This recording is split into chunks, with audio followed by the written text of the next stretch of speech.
Bismillahirrahmanirrahim. Assalamualaikum warahmatullahi wabarakatuh. Alhamdulillahilladzi at'amana binikmatil iman wal islam wa nusalli wa nusallimu ala khairil anam sayyidina Muhammadin wa ala alihi wa sahbihi ajmain. Qala Allahu ta'ala fil Qur'anil Karim ba'da a'udzu billahi minasyaitonir rajim. Bismillahirrahmanirrahim. Ya ayyuhalladzina amanu kutiba alaikumusiyam kama kutiba alal ladzina min qablikum la'allakum tattaqun. Amma ba'du. Puji syukur kita panjatkan kepada Allah Subhanahu wa taala yang telah memberikan kenikmatan kepada kita sehingga pada hari ini kita dapat berkumpul di tempat ini tanpa ada halangan suatu apapun. Tak lupa selawat serta salam tetap kita curahkan kepada suri tauladan kita Nabiullah Muhammad sallallahu alaihi wasallam yang telah membawa kita keluar dari zaman jahiliyah menuju zaman Islamiyah seperti saat ini. Semoga syafaat di hari akhir kelak beliau sampai kepada para keluarganya, para sahabatnya, dan para pengikutnya, termasuk kita semua. Selanjutnya, berdirinya saya di sini akan menyampaikan sedikit tausiah yang berjudul Kisah Ibnu Mas'ud dan Nabi Shallallahu Alaihi Wasallam tetap ceria saat berpuasa di bulan Ramadan.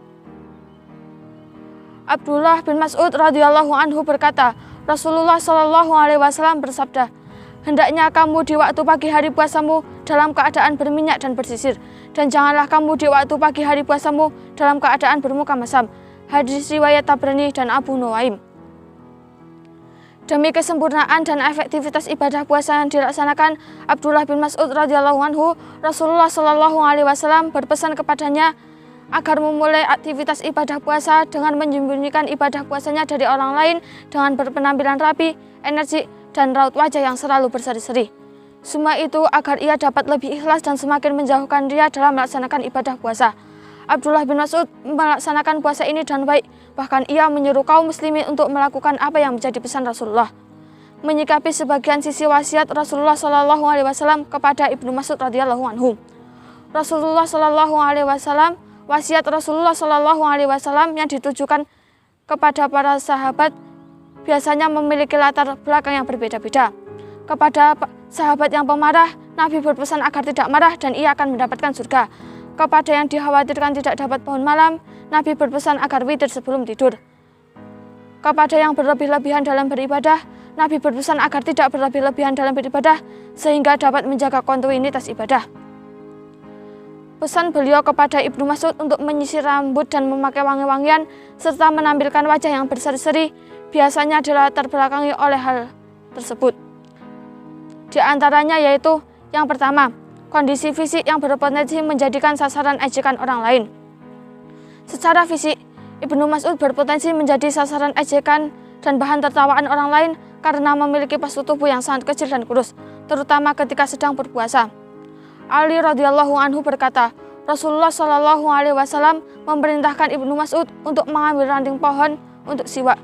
Ketika memanjat pohon itu, para sahabat melihat betis Abdullah bin Mas'ud, sehingga mereka pun tertawa karena kedua betisnya yang sangat kecil dan kurus. Rasulullah Shallallahu Alaihi Wasallam bersabda, apa yang kalian tertawakan? Sungguh, kaki Abdullah bin Mas'ud jauh lebih berat dalam timbangan hari kiamat daripada gunung Uhud. Hadis riwayat Ahmad. Jadi, kita tidak boleh menghina atau menjelek-jelekkan fisik orang lain. Karena jika kita menghina atau menjelek-jelekkan fisik orang lain, sama halnya dengan kita menghina ciptaan Allah Subhanahu wa taala. Allah telah berfirman dalam surah At-Tin ayat 4 yang berbunyi, Laqad khalaqnal insana fi ahsani taqwim.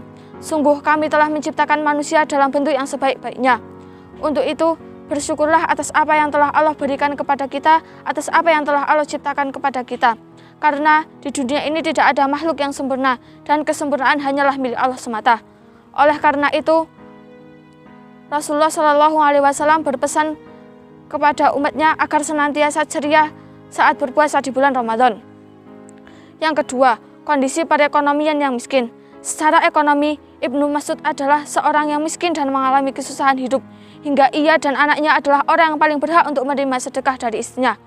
Zainab, istri Abdullah bin Mas'ud, berkata, wahai Nabi Allah, hari ini engkau telah memerintahkan kami untuk bersedekah, sedang aku memiliki sebuah perhiasan dan aku berniat untuk menyedekahkannya. Lalu Ibnu Mas'ud mendakwahkan diri bahwa ia dan anaknya adalah orang yang paling berhak untuk menerima sedekah darimu.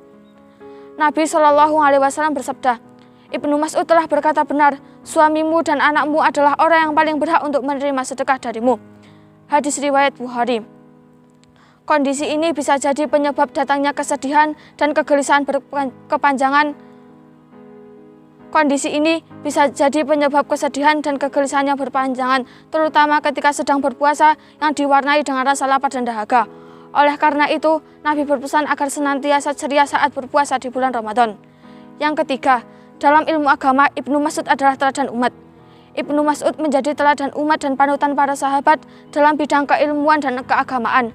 Adalah aib jika seorang ulama dan ahli ibadah dan panutan senantiasa bersedih dan bermuka masam di depan orang lain. Ibnu Mubarak berkata, sungguh mengagumkan seorang qori yang berwajah ceria dan periang. Adapun orang yang kamu jumpai dalam keadaan ceria, lalu ia menatapmu dalam keadaan cemberut, seakan-akan ia menuntutmu untuk menghargai amalannya, maka semoga Allah tidak memperbanyak qori seperti ini. Hadis riwayat Al-Baihaqi. Adapun hikmah di balik perintah rapi dalam menjalankan ibadah puasa. Dari kisah Rasulullah Shallallahu Alaihi Wasallam dengan Ibnu Mas'ud radhiyallahu anhu tentunya memiliki beberapa ibrah yang dapat kita terapkan dalam kehidupan sehari-hari. Di antaranya yaitu yang pertama, menyembunyikan amal kebaikan. Seorang muslim hendaknya berusaha menyembunyikan amal kebaikan yang memungkinkan untuk disembunyikan dari orang lain sehingga mendapatkan pahala yang besar. Yang kedua, mengiringi pahala puasa dengan ibadah lain. Ketika menjalankan ibadah puasa, seorang muslim hendaknya bermuka manis dan selalu ceria di depan orang lain. Dengan begitu, ia telah mengiringi ibadah puasa dengan sedekah yang akan melipat gandakannya. Yang ketiga, isyarat bahwa kegembiraan meringankan beban hidup. Apabila seorang muslim mengalami penderitaan hidup dengan senyum dan keridhaan terhadap takdir, maka beban tersebut akan menjadi ringan dan ia dapat dengan mudah membalikkan keadaan dari susah menjadi mudah. Allah telah berfirman dalam surah Al-Baqarah ayat 286. La yukallifullahu nafsan illa wus'aha. Allah tidak membebani seseorang melainkan sesuai dengan kesanggupannya. Alhamdulillahirabbil alamin. Itulah kisah Rasulullah Shallallahu Alaihi Wasallam dan Ibnu Mas'ud radhiyallahu anhu. Semoga kita semua bisa meneladaninya. Demikian kiranya yang bisa saya sampaikan. Kurang lebihnya saya mohon maaf jika ada salah kata yang terucap, dan atas perhatiannya saya ucapkan terima kasih yang besar-besarnya. Akhir kata, undur man qala wala tangdur man gila, jazakumullah khairan kasiran. Nun wal qalami wa mayasurun. Wassalamualaikum warahmatullahi wabarakatuh.